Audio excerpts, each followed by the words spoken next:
Zulfi knowledge land में खुश आमदीद। Tariq bin Ziyad. इधर दारुल खिलाफत दमिश्क में एक नई सूरत हाल पैदा हो गई थी। खलीफा वलीद बिन अब्दुल मलिक बिस्तर मर्ग पर लेटा था और सुलेमान बिन अब्दुल मलिक सरीर आराए सल्तनत होने की तैयारियां कर रहा था। सुलेमान ने एक तेज़ रो कासिद मूसा के पास भेजा कि वो अपने सफ़र की रफ्तार को सुस्त कर दे। खलीफा वलीद ऐसे मर्ज़ में मुब्तला है जिससे जानबर ना हो सकेगा, इसलिए वो सुलेमान की तख्त नशीनी के बाद दमिश्क में दाखिल हो। दूसरी तरफ खलीफा वलीद का पैगाम मूसा को मिला कि वो सफ़र की मंजिलें उजलत से तय करे कि अमीरुल मोमिनीन की ज़ियारत से महरूम न रह जाए।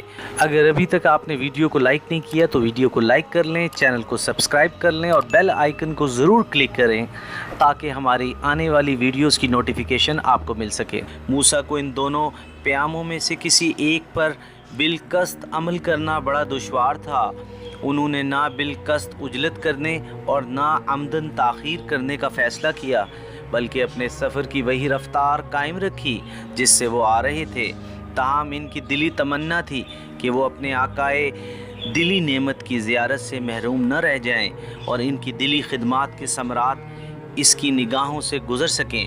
चुनाचे वो वलीद की ज़िंदगी ही में दमिश्क में दाखिल हो गए और वलीद ने बड़े तज़्को एहतशाम से इनका खैर मकदम किया। उंदलस के वो गनाइम जिनके खेज़ा कुन नज़ारे से सुलेमान अपने दरबार की रौनक बढ़ाना चाहता था, वलीद ही के सामने पेश किए गए। इसने इन गनाइम के मुतल्लिक अपनी मंशा के मुताबिक अहकाम सादिर किए। इसने इन गनाइम के मुतल्लिक अपनी मंशा के मुताबिक अहकाम सादिर किए और जिस तौर पर तकसीम करना चाहा तकसीम कर दिया। चुनाचे उंदलस की इस बेकरां दौलत की नुमाइश दमिश्क में की जामिया मस्जिद में की गई। मूसा ने इसकी नुमाइश का ख़ास एहतमाम किया था। उन्होंने कैदियों में से 30 नौजवानों को शाही हल्लों से आरास्ता करके इनके सरों पर शाही ताज रखे।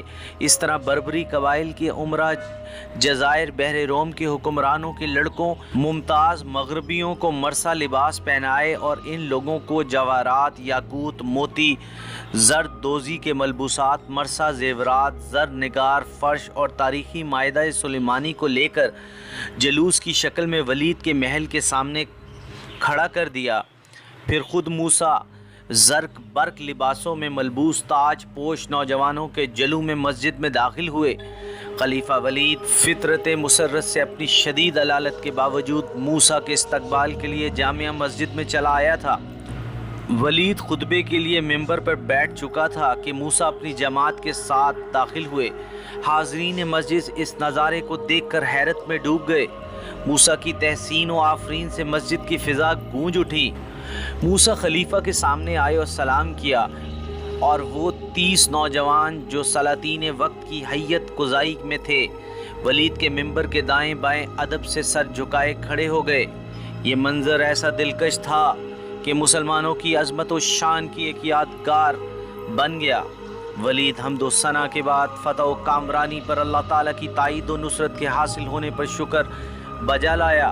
फिर इसने जोश व मुसर्रत में ऐसी तकरीर की जो इससे पहले कभी इसकी ज़बान से नहीं की गई थी। जुमे का ये खुतबा इतना तवील हो गया कि डर पैदा हो गया कि कहीं नमाज का वक्त न फौत हो जाए।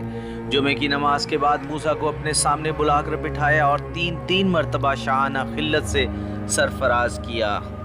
इसके बाद गनाइम का अंबार वलीद के कदमों पर रखा गया। अहले दमिश्क इस नज़ारे से हैरत थे। ज़र निगार, फ़र्श और मायदा सुलेमानी को उधेड़ कर लाल जवाहिर इकट्ठे किए गए।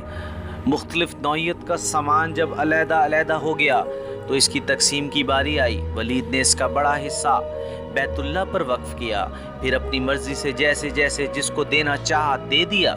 इस मौके पर भी वलीद ने मूसा की गैर मामूली कदर अफजाई की। इनको 50,000 अशरफियाँ इनाम में दी और खिल्लत से दोबारा सरफराज किया। इनके लड़कों के वजीफ़े मुकर्रर किए। इसी तरह इनके 500 माहवार के वज़ाइफ अलहदा मुकर्रर किए। اس کے بعد موسیٰ نے ان بربر، روئی، اسپینی قائدین اور حکمران خاندانوں کے افراد کو ولید کی خدمت میں پیش کیا۔ ولید نے ان کے مراتب کے لحاظ سے ان کی قدر و منزلت کی، خلتوں سے نوازا، انعامات دیے اور مستقل وظائف جاری کر دیے۔ ان مراسم کے بعد یہ مجلس برخاست ہو گئی۔ ایپیسوڈ 28 اختتام پذیر ہوئی۔